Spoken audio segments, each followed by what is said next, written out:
منتظر کھڑی ہیں. اس کے اوپر اور کیا مصائب ہوگا مجھے سمجھ کے نہیں. بیٹیاں علی کی اور شرابی کے حکم کا انتظار ہو رہا ہے. سامعین گرامی اب نیزے اب سنیے گا، یہاں بھی انتظار ہی ہو رہا تھا، لیکن انتظار میں اب دیکھیے قیامتیں کیسی ٹوٹتی ہیں.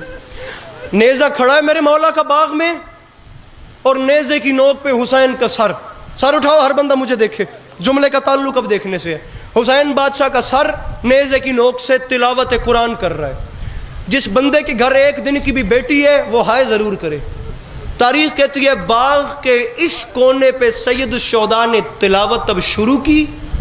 حسین کی تلاوت کی آواز چلتے چلتے باغ کے اس کونے پہ گئی جہاں اسی عیسائی کی 4 سال کی بیٹی بیٹھی ہوئی. میرے پاس لفظ ہیں، میں نے لفظ تجھے دینے ہیں. 2 یا 3 منٹ ہیں، یہ معافی مانگ کے کہہ رہا ہوں، آنسو مانگ لینا میری مخدومہ سے. اگر کوئی بندہ نیت کے بیٹھا ہوئے کہ میں 2 منٹ اپنی زندگی میں سے نکال کے حسین کی دکھیا بیٹی کو رونا چاہتا ہوں، یہ دیکھنا.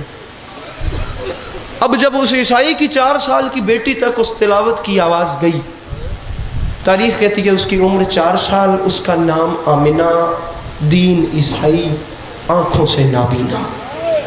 طبیبوں نے جواب دے دیا اس کے باپ کو کہ تیری بیٹی کی آنکھوں کو بینائی نہیں مل سکتی، یہ نابینا ہی رہے گی.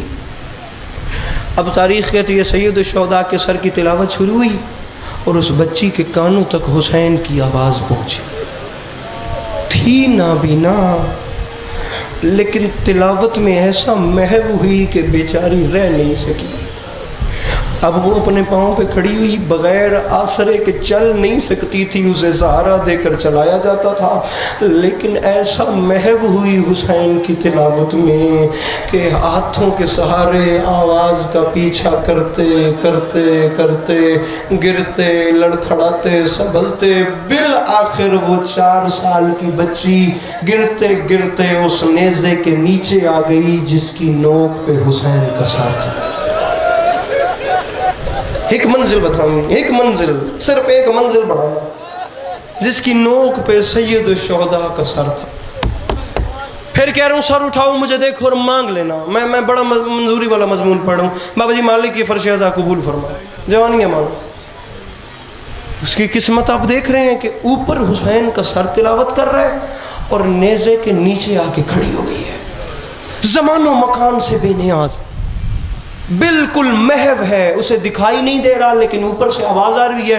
بالکل نیزے کے نیچے ایسے آنکھیں بند ہیں، اندھیرا، لیکن حسین کے سر کی جانب رخ کر کے ایسے کھڑے ہو کے نا وہ محو ہے، تلاوت سن رہی ہے. میں کہتا ہوں وہ بندہ اب معافی مانگے بلکہ سر نیچے کر لے. حسین کی دکھیا بیٹی ناراض نہ ہو جائے جس سے ہائے تک نہیں ہو سکتی، جو ہائے بھی نہیں کر سکتا چہلوں والے دن. ایسے محو ہو کے تلاوت سن رہی تھی یا اچانک کٹی ہوئی گردن سے خون شفا کا ایک قطرہ اس کی آنکھ میں گر گیا. تاریخ کہتی ہے جب خون کا قطرہ گرا تو اس نے ہاتھ ملے. جب اس نے ہاتھ ملا تو اس کی ایک آنکھ کو نور ملا، اس نے پھر ہاتھ ملا، اس کی دوسری آنکھ کو بینائی ملی. جب حسین بادشاہ کے خون کا صدقہ اس کی آنکھوں کو نور ملا تو وہ حیران ہو گئی. اس نے عجیب منظر دیکھا، بدن بغیر فقط سر اور نوکے سنا پہ سر قرآن کی تلاوت کر رہے ہیں.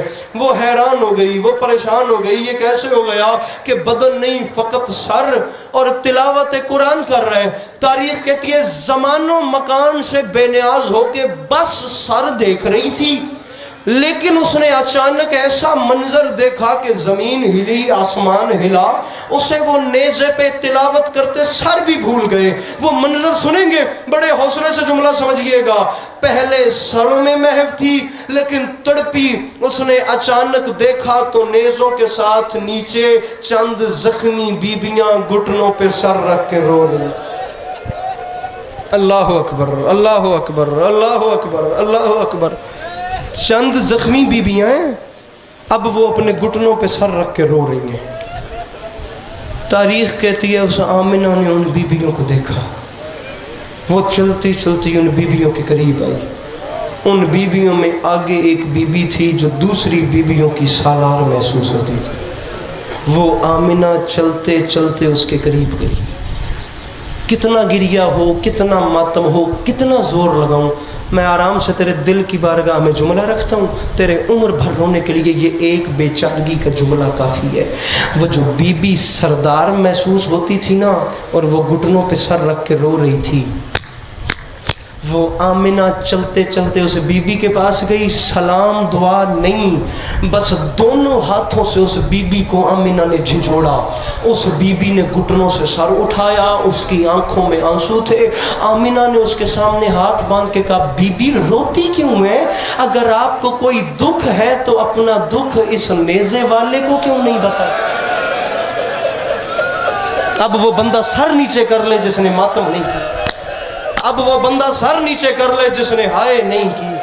اور بی بی اس نیزہ سوار کو بتائیں، یہ لوگوں کے دکھ دور کرتا ہے، یہ لوگوں کی پریشانیاں دور کرتا ہے. بی بی ابھی اس نیزہ سوار نے یہ میری آنکھوں کو بینائی دی ہے. بی بی اب رو رہی ہیں تو اس نیزہ سوار کو کیوں نہیں بتاتی؟ آمنہ نے یہ جملے کہے تو وہ بی بی اور روئی. اس کے رونے میں اضافہ ہوا. اس نے رونا بند نہیں کیا، اس نے نیزہ سوار کو دیکھا اور وہ اور روتی گئی روتی گئی روتی گئی. آمنہ نے کہا، بی بی آپ اور رو رہی ہیں، مجھے جواب کیوں نہیں دیتی؟ جب اس بی بی کا گریہ حد سے بڑھا تو تاریخ کہتی ہے انہی بیویوں میں سے ایک اور 4 سال کی بچی برآمد ہوئی. وہ آمنہ کے سامنے آ کے کہتی ہے، آمنہ میں تجھے پہچان گئی ہوں. آمنہ تو انہیں کچھ نہ کہے، یہ بڑی تکلیف میں ہے. آمنہ اس کی وجہ یہ ہے، ان کا دکھ یہ ہے، جس کریم، یہ رو اس لیے رہی ہیں، جس کریم نے ابھی تجھے آنکھیں دی ہیں نا، یہ اسی کی تو بہن بیٹھی ہوئی ہے. جس نے تجھے آنکھیں دی ہیں یہ اس کی ہی تو بہن رو رہی ہے. جملہ سنو گے، جملہ سنو گے، کم از کم جو ماتمی ہے اسے واسطہ حسین کی غربت کا، اس کا ہاتھ اب سینے پہ آئے. میں جملہ قیامت آمیز بھائی جان کہہ رہا ہوں، آمنہ انہیں کچھ نہ کہے، ان کا دکھ ہی یہی ہے، جس نے آنکھیں دی ہیں یہ اسی کی بہن بیٹھ کے رو رہی ہے. تاریخ کے یہ جملہ بہت بڑا تھا، لیکن آمنہ نے مڑ کے اس بہن کو نہیں دیکھا.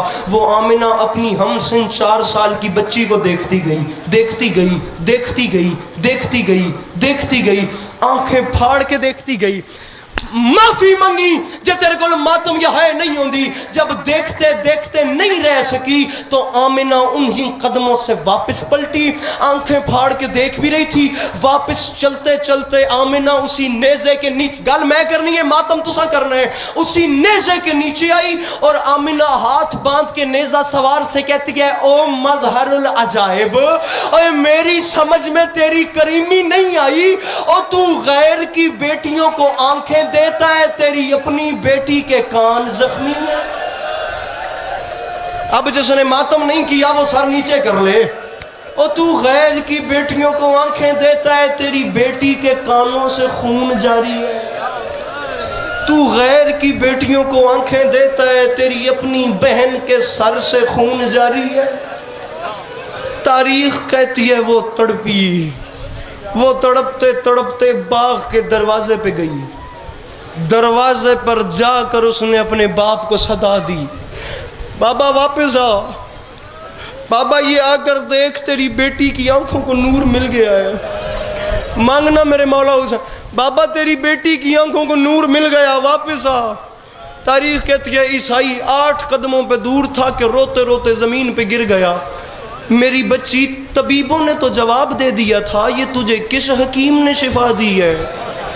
تاریخ کہتی ہے باپ کے سامنے ہاتھ باندھ کے کہتی ہے، بابا وہ جو اندر نیزہ سوار ہے نا ہمارے باغ میں، بابا وہ بدن بغیر پڑھتا قرآن ہے، اور بابا وہ لوگوں کی آنکھوں کو پھر نور بھی دیتا ہے. بابا وہ قرآن بھی پڑھتا ہے، بابا وہ لوگوں کی آنکھوں کو نور بھی دے. میں ڈر رہا ہوں، میں باخدا ہمت نہیں کر پا رہا کہ میں جملہ کہ سخت لگے تو مجھے معاف کرنا. بابا نا وہ جو تلاوت کر رہا ہے نا، اس حکیم نے مجھے نور دیا ہے. وہ عیسائی اٹھا اور اندر جانے کے لیے دوڑا کہ بیٹا ہٹ، میں جا کر اس حکیم کا شکریہ تو ادا کروں. تاریخ کہتی ہے ابھی وہ باغ میں داخل نہیں ہوا تھا کہ 4 سال کی بیٹی نے ہاتھ باندھ کے کہا بابا تجھے مریم کی عزت کا واسطہ تو نے اندر نہیں آنا، او بابا تجھے مریم کی عزت کا واسطہ ہے تو نے باغ میں نہیں آنا۔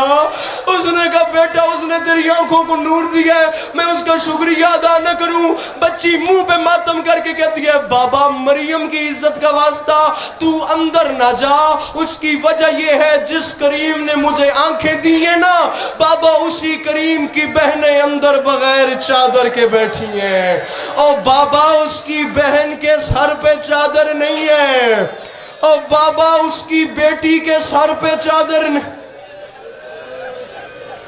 علی کی شریف بیٹیاں آپ کا گریہ اپنی گردان